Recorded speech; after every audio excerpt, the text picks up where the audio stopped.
As I said earlier, Paul Page was the one who got me into television. He was also the one that helped me get into radio.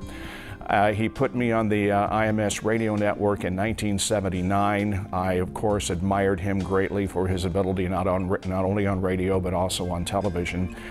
Sid was someone who I admired greatly because I would listen to him, of course, not only on the race, but every night WIBC would have this program at 7 o'clock called Speedway Gossip through the month of May, and I used to religiously listen to that program. He would interview drivers, and I think, golly, what an incredible place that is and what an incredible job he has.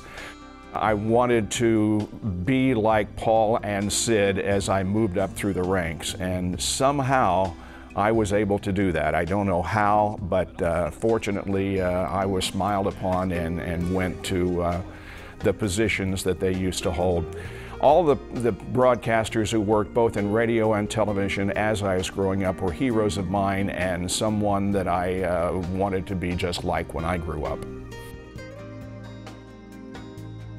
Well, I'm old enough to go back to the 50s and early 60s, and the drivers back then their names are just absolutely magic to me. For some reason, I sort of adopted Jerry Hoyt as my favorite race driver of all time.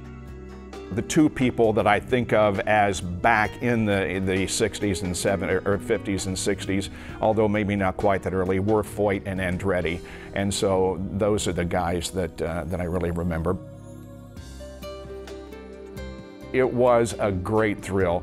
A lot of people have criticized me because I didn't wave it as vigorously as I probably could, but I was all caught up in the moment. And the same thing with when I was allowed by Ellen Byerly to drive A.J. Foyt's 1961 winning Roadster around the racetrack a couple of times. People asked me, well, did you get up fast? Did you go 100, 120 miles? No, I was going about 40 miles an hour because I didn't want it to end.